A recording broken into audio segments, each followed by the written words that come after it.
Imagine buying your kid a toy only to find the batteries aren't included, or buying furniture but it's missing the tools to build it. Frustrating, right? Now imagine that exact same feeling, but you're paying way more. That is what buying business software usually feels like: fragmented, disconnected, and incredibly expensive. Odoo completely changes that. Odoo is a complete, fully integrated business suite where all your apps actually talk to each other. We're talking automated lead routing for your sales team, seamless AI integration, and an intuitive point-and-click website builder. It's everything your business needs to scale, saving you time, headaches, and money. Stop piecing your software together. Go to odoo.com. That's ODOO.com to learn more. Still waiting in line? Again? That's time you'll never get back. Save time and money with Stamps.com. Over 4 million businesses have skipped the line with Stamps.com. Join them to save up to 90% off carrier rates from your computer or phone right now. Print postage for certified mail, registered mail, and packages in seconds. Then schedule a pickup right from your home or office. For a limited time, go to Stamps.com and use code PODCAST for a free welcome gift. Taxes and fees apply. Hey, it's Ryan Reynolds here from Mint Mobile. Now, I was looking for fun ways to tell you that Mint's offer of unlimited premium wireless for $15 a month is back. So I thought it would be fun if we made $15 bills. But it turns out that's very illegal. So there goes my big idea for the commercial. Give it a try at mintmobile.com/switch. Upfront payment of $45 for 3 months, $90 for 6 months, or $180 for 12-month plan required. $15 per month equivalent. Taxes and fees extra. Initial plan term only. Greater than 50 gigabytes may slow when network is busy. See terms. Every afternoon, there are 4 things you need to know about. They tend to happen after about 3 p.m. Eastern, and before you get home, you might as well learn about them before you hear it on the evening news. That's my job. I'm Erick Erickson. Tune in wherever your podcasts are available, on YouTube, Spotify, Apple, whatever. You'll get the 4 things to know in the afternoon. Search Erick Erickson or go to erickerickson.com/4 things to know for the links. Be more informed than your family and friends.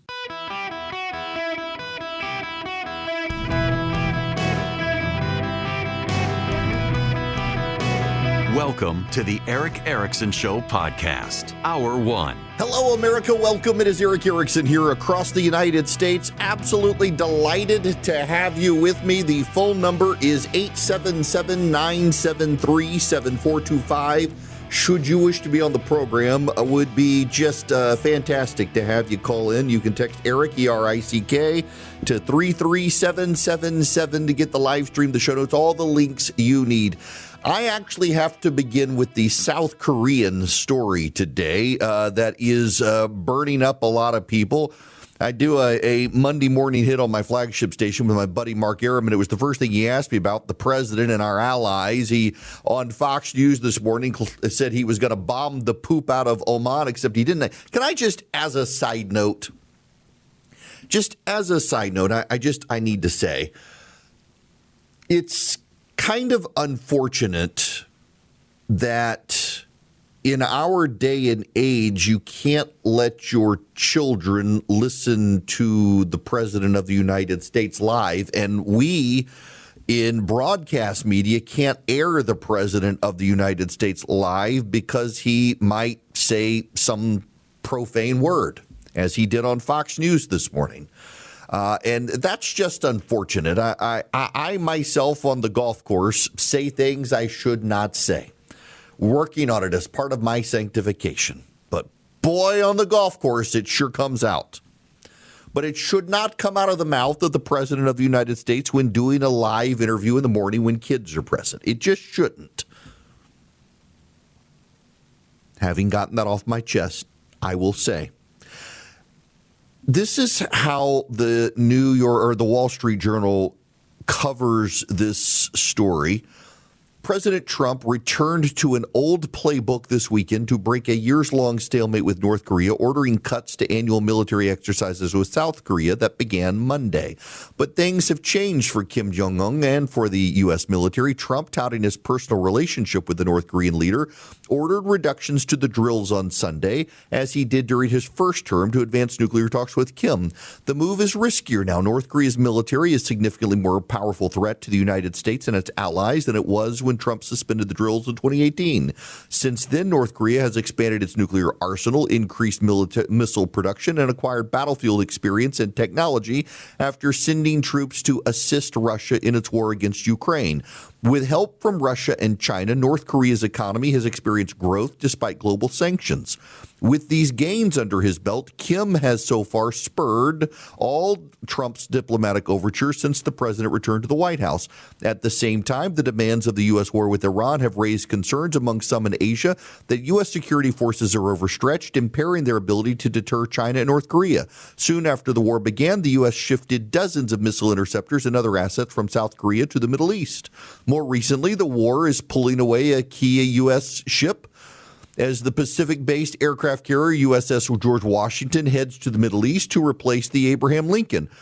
Whether the U.S. has acquired adequate munitions to escalate the conflict with Iran remains a topic of debate. U.S. allies in China are already under pressure. The annual joint exercises with South Korea, a display of Washington and Seoul's military alliance, began without signs of any immediate cutbacks. The South Korean government said it's cooperating with the U.S. on the drills and hopes to have a friendly relationship between Trump and Kim. The spin among all major media outlets is that the president is trying to woo North Korea suddenly, and that's why he's cut back the South Korean military exercises. That's the playbook. That's the expectation. But I think the news media is getting something really, really wrong. I say this with some knowledge and background and having had conversations with people. Let me begin by saying I think the president has undermined his case with his social media rants about his friendship with North Korea and on and on and on. But there's actually something under the surface. And that is that the South Korean leadership right now is pretty pro-China. There's been a lot of upheaval within South Korea. There has been a lot of instability in the government there. There have been arrests of political figures. There has been an impeachment of a South Korean president. There's been a lot of turmoil in South Korea. The present leadership within South Korea is deeply and antagonistically turning toward China.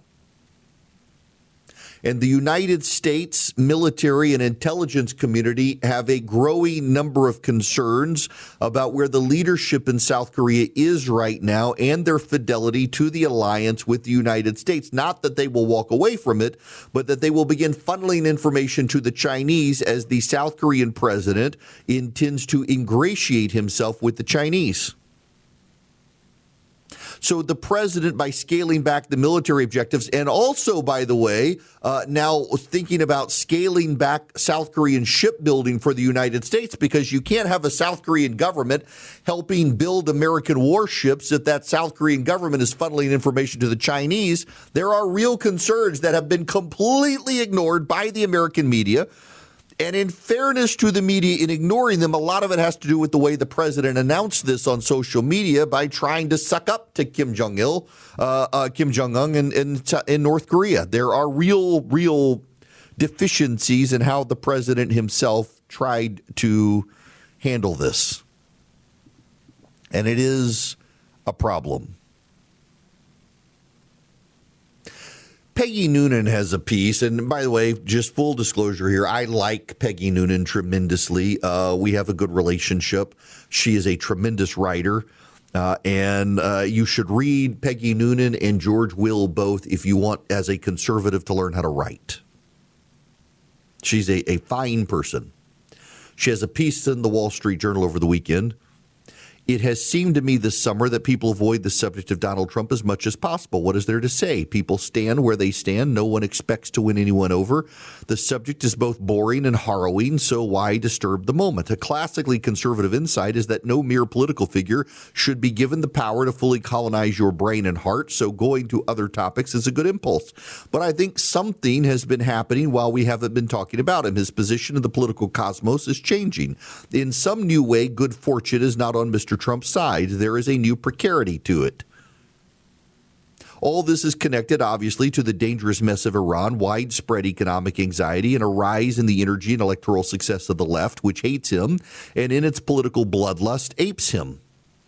All this is expressed in his approval ratings. The Real Clear Politics average has him at 39% job approval, 59% disapproval. The Economist this week has a piece titled "How Unpopular is Donald Trump?" Its own poll found him dramatically underwater, 34 to 61. The magazine said voters are uneasy about the president's ability to deal wisely with the international crisis. Mr. Trump has survived bad numbers before. I think people enjoy registering disapproval of his leadership, whether they voted for him or not. But there's no denying the current erosion of his position. His political problem with Iran is not only that the conflict is dangerous and unresolved, or that his attempt at diplomatic resolution seems half-baked, but that almost 6 months in, he seems utterly out of his depth, like someone who wouldn't have gone in there had he understood history or the nature of Iran's leadership. Another problem from the beginning, much of Mr. Trump's political persona was based on his rejection of foreign adventures. Now he's launched a war of choice that has produced a strategic maze. And on it goes, including the economic points. And here's the problem. Online, there's a growing chorus of J.D. Vance supporters who are openly voicing that the United States is in decline. It's real hard for the vice president's supporters to argue that the United States is in decline when they voted to make America great again and double down that Donald Trump is making America great again. The only way to reconcile the positions is to admit that Donald Trump has not, in fact, made America great again. And suddenly you get to the point, well, there are forces outside his control that he can't overcome. So he's a man who cannot meet the moment then because of forces outside his control. There's no way to defend the vice president's arguments about American decline without making Donald Trump look weak, and so it must be everyone conspiring against Donald Trump, which ultimately leads to he's a man out of his element now. The problem here is that the president is making some good decisions, but in his own handling of how he announces the decisions, he undermines himself. And there is no better example of this than the South Korean situation, which comes from a position where in the American military and intelligence community have growing concerns about the South Koreans, but the president making like he's sucking up to North Korea makes it look weak and bad. There is another reality here that is highlighted in these news pieces, and that is that whether the United States wants to believe it or not, whether J.D. Vance and his acolytes want to believe it or not, we are not in a tripartite world. We have a world where China, Russia, North Korea, Cuba, Iran, they're all working together against the interests of the United States. And you have these people in the administration who are convinced America is in decline. We need to negotiate and handle the world and navigate it like the British did with the decline of their empire. What they don't seem to understand is that it is two axes in the world. There's the American West and there's the Chinese-Russian East, and they are working against our interests. They do not want to divide the world with the United States. They want to defeat the United States, and too many people in the vice president's camp are willing to allow the United States to retreat from the world. And if we retreat from the world, we will become the third world. We will look like Europe. We will look like Great Britain. And they're okay with that so long as it's a purely white nation. The president is, if anything, a realist about the situation, but he's surrounded by people in the vice president's office who have a third worldism agenda to undermine the United States and our sovereignty and strength in the world. They really do believe America's in decline and we should retreat from the world, as opposed to we should get back to the things that made America great. The president has said he wants to make America great again. You know, Mr. President, if you want to make America great again, you don't embrace protectionism and the rejection of allies. The reason the South Koreans are moving towards the Chinese is they don't think we have their back. And now the rest of the world is kind of looking at the American situation thinking, what is going on with the president? Are we in an alliance or not? And you've got the whispering voices within his ear from J.D. Vance for protectionism and isolationism. You have Marco Rubio, who wants to stride the world and remind the world that the United States has the biggest stick and actually can compel its leadership abroad. You got real divisions within the Trump administration, and they're all starting to spill over for one simple reason. The president of the United States is now a lame duck.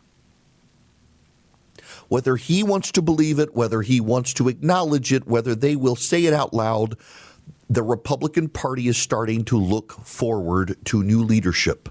And J.D. Vance is there trying to lock it in for himself. And the problem is Vance's vision of the future is a third world America. We'll get to that later. But the alternative is a socialist left that ironically shares a lot of the same policy prescriptions as the vice president. Will someone else rise? And here's the thing. In the 1970s, the United States also had this vision of leadership in decline. Henry Kissinger believed in a world divided between the Russians and the United States, and we should contain the Russians, and we should prop up our own spheres of influence, and we should acknowledge that the world is no longer in a position for American hegemony. And Jimmy Carter essentially embraced the same thinking with Leonid Brzezinski and decided that the Americans and the Russians could live at détente and quibble around the edges. And along came Ronald Reagan and said, why are we choosing to decline? Why are we declining? We should make America great again, and we should actually rise and ascend and lead the world. And Ronald Reagan's vision won out. The question is, are there enough Americans now who want to have Ronald Reagan's vision? Donald Trump could give some semblance of that vision with American leadership, but he seems too divided on his course of action and too reckless on social media. The case in point being his decision to walk away from some of what we're doing with South Korea is founded on legitimate concerns about South Korea flirting with China. But the way he handles it is to make it sound like it's all about sucking up to the North Koreans, who themselves are now in league with the Russians, the Chinese, the Cubans, and the Iranians against us. And if the president wants to be a realist and realign the world back to American leadership, he needs to behave differently on social media and stop putting Republicans on defense when we're about 90 days from the midterms. Greetings, conversationalists. Welcome. It is Erick Erickson here, 877-973-7425. Should you wish to be on the program, I would be very happy to have you. Now, we're going to get to the USS Abraham Lincoln here in just a moment at the bottom of the hour. But before we get there, I got to play you this clip. It's very interesting. Rahm Emanuel is out there saying essentially, don't have anything to do with the socialists trying to take over the Democratic Party. And you got Terry McAuliffe out there doing a hold my beer moment. I've learned a lot about Democrats through all those years, going back 60 plus years. We love to argue. I know that. We all have strong opinions, and I like people who have strong opinions.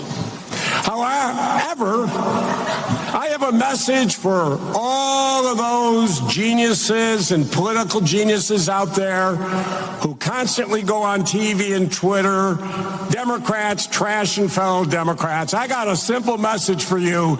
Knock it off or get off the playing field, because we have too much work to do. Folks, I can promise you, nobody's sitting in Danville, Virginia right now at their kitchen table worried about paying their heating bill or groceries is worried about what's going on at the DNC headquarters. I promise you all that. We need to be unified, because there really is so much at stake. This is the greatest opportunity this year our party has seen in many years. That's right. Stop arguing about the socialists and get out there on the field. Y'all, really? I tell you what, these people are going to allow the Democratic Socialists of America to take over their party, wear their party like a skin suit, and bring on communism. You've got the entire national media working and collaborating with the Democratic Socialists to deny that they're communists, even though behind the scenes they openly admit they are. It's just wild to watch the poison flowing, and the Democrats do nothing about it. You need to do something about protecting yourself online. That's why you need Incognito to stop those telemarketer calls and the scammy emails and the like. You know why you get all that stuff? You never signed up for a website that sold your information except to a data broker. They gave your info to a data broker who compiled it with other people selling your info, and then some scammer bought it, and now you get those scam phone calls and emails. You can get the data brokers to delete your information by using Incognito. There are hundreds of these. You can't spend all day telling the data brokers to take your information down. That's why you hire Incogni, because that's what they do. They spend all day doing it for you. Incogni, I-N-C-O-G-N-I, Incogni, Incogni.com/Erick, E-R-I-C-K. Save up to 60%. Incogni can make your phone go silent by ending the telemarketer phone calls and the spam. They delete the data broker they make the data brokers delete their information, and they send follow-ups to make sure they keep it deleted. Incogni.com/Erick. Take your privacy back online. Incogni.com/ERICK. Save up to 60%, and your phone can go silent. Hey, I'm running out to drop off a stack of letters and packages. Need anything shipped while I'm gone? Save the gas. Stamps.com lets you print postage and schedule pickups right from your desk. Sync your contacts into the address book, get detailed accounting insights, and get notified the moment your certified mail is delivered. All from my desk? All from your desk. Join the 4 million businesses using Stamps.com right now with code PODCAST and get your free welcome gift. Stamps.com, code PODCAST. Taxes and fees apply. Welcome back. It's Erick Erickson here across the United States. I sure am glad to have you with me. If you text SHOW to 33777, you can come hang out with me. The Not Safe for Radio show, October 10th.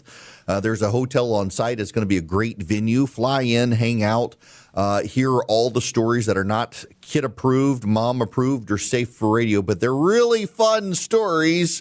They're just not appropriate for radio. If you came to last year's, you get a sense of it. You'll be hearing new stuff this time. It'll be a ton of fun. The Not Safe for Radio show, it'll be October 10th. Text SHOW to 33777 to get tickets. I got called out last week for ignoring a major story. Had 2 different callers call, wanted to know, why are you not talking about the USS Abraham Lincoln? I'll say again why I didn't talk about the USS Abraham Lincoln story. Because, one, the squeaky wheel always gets the grease. And when I hear these horror stories about what's happening on ships and whatnot, my first thought is, we are at war. Why are you doing this? And also, I understand that the Pentagon threw a lot of reporters out of the Pentagon. They refused to go along with a revised plan for media coverage. And so CNN and Fox News both, they packed up and walked out. And most of the reporters who stayed behind are kind of pro-Trump sycophants. And in many cases, not really reporters, it's more propaganda. But on the opposite side of this, members of the media, being hostile to the Trump administration, have every incentive to elevate every negative story about the Trump administration, regardless of how true it is. And I think back a month ago, you had a CNN reporter broadcasting live from the USS Abraham Lincoln who didn't report any of these problems. And there was just been, we're supposed to believe, a rapid deterioration in conditions over 1 month. Also, Iran has a very good propaganda outfit that is able to seed stories in the Western press. And part of the issue here is, this kind of struck me as, a lot of this sounds like something the Iranians would plan, a way to demoralize Americans about the military. Concurrent to that, I also recognize and said last week that the Pentagon has been less than forthcoming with the truth of the war. So I wanted to take a more cautious approach on the USS Abraham Lincoln story and really didn't talk about it until these 2 people last week called and were both very upset about me not covering it. Well, it turns out, as I said, my suspicions are proving true. Yes, there are some problems, but also they're dramatically overstated. You got to understand that.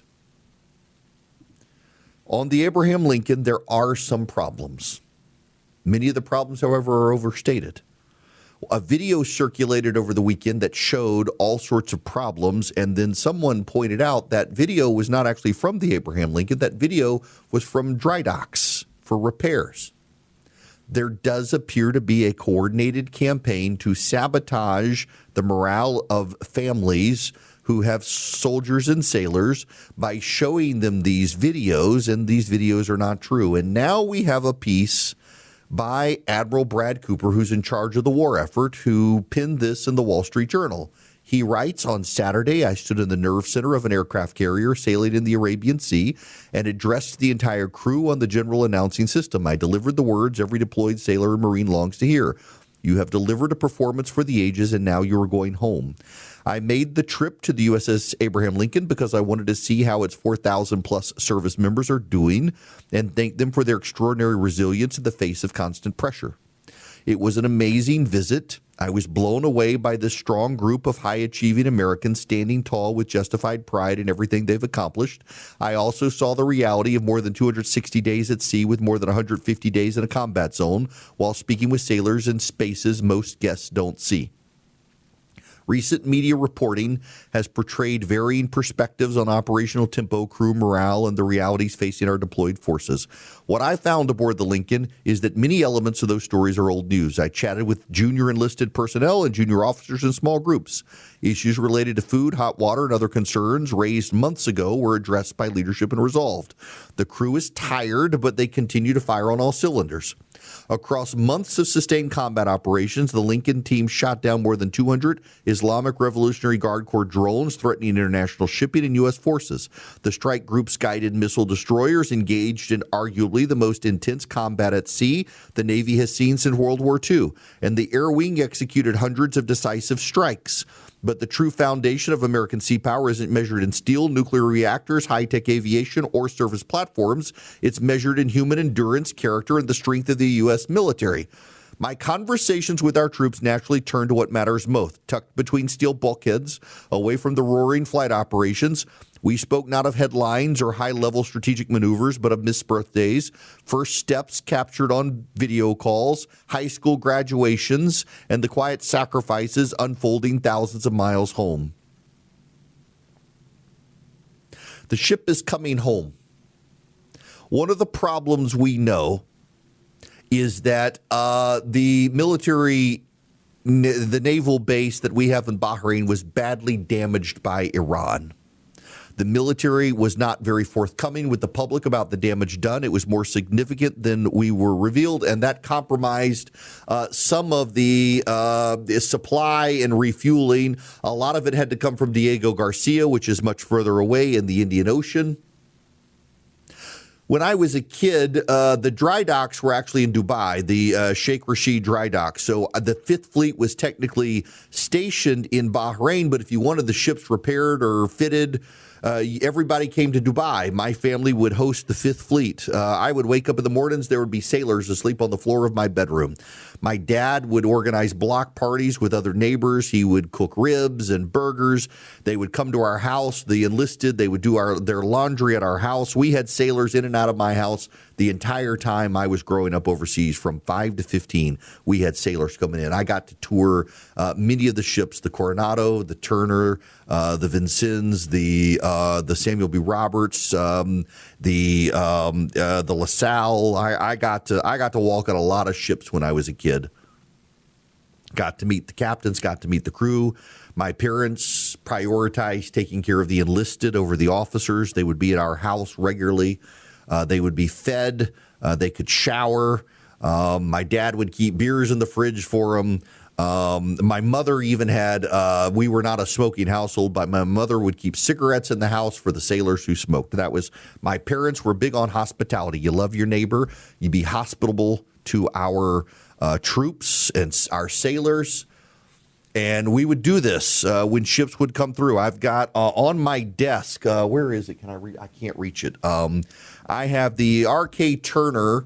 It was engaged in the Libyan operation in '86, and the captain gave me some of the rounds fired at the Libyans, and I keep it on my desk.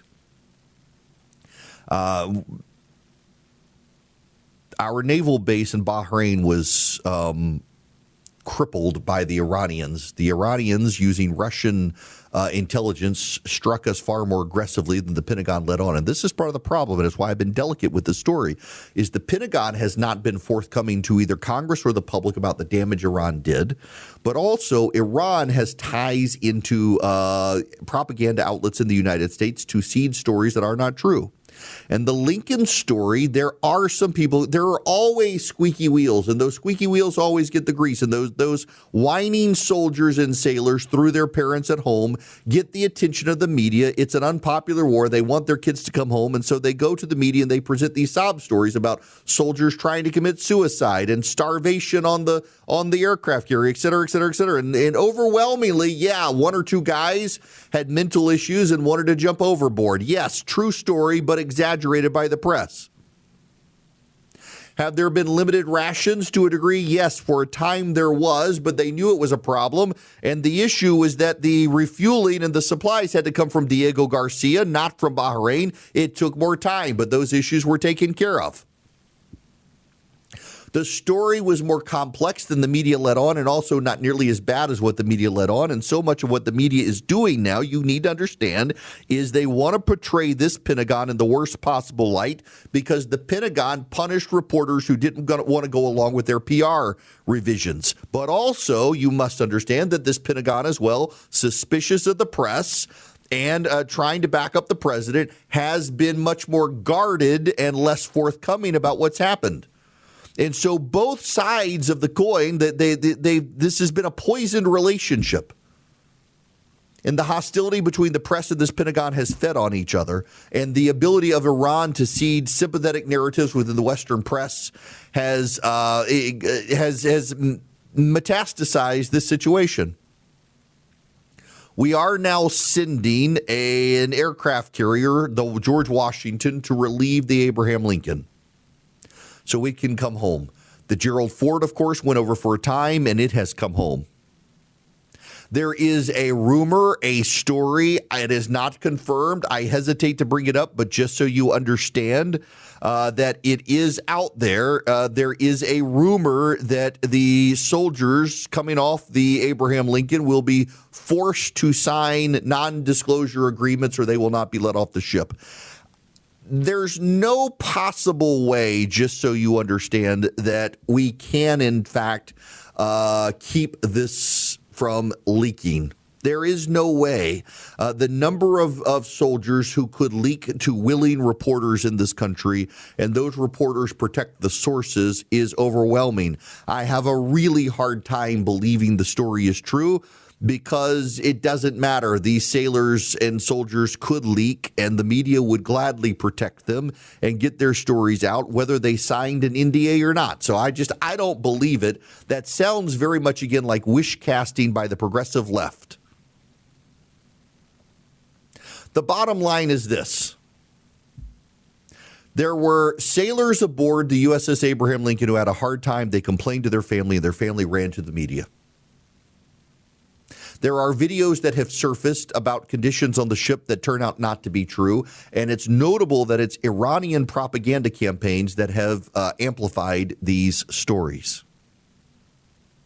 The Admiral Brad Cooper, who everybody respects in Congress, has gone and has penned a piece in the Wall Street Journal and acknowledged there were some problems. Those problems were fixed, and also the ship has served its time and is coming home in a planned rotation.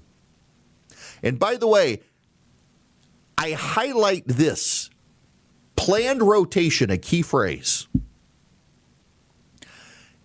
It is not a coincidence that the stories about the Abraham Lincoln started circulating last week before the end of the Abraham Lincoln's tour and its planned rotation. In other words, the stories were designed to make it look like the Abraham Lincoln was being pushed out because of the problems with the new ship coming, as opposed to the Abraham Lincoln had a planned rotation, and the rotation involved getting the USS George Washington into the strategic area so the Abraham Lincoln can leave. It was planned to happen this way on this timeline, but because the media saved up the stories until last week, it makes it look like the president is forcing change to happen because the situation was so bad. In other words, it's a reinforcing loop in the story. Oh, the conditions are so bad, we're having to make the Abraham Lincoln leave the area and get the troops home, as opposed to the ship was going to leave anyway on this timeline.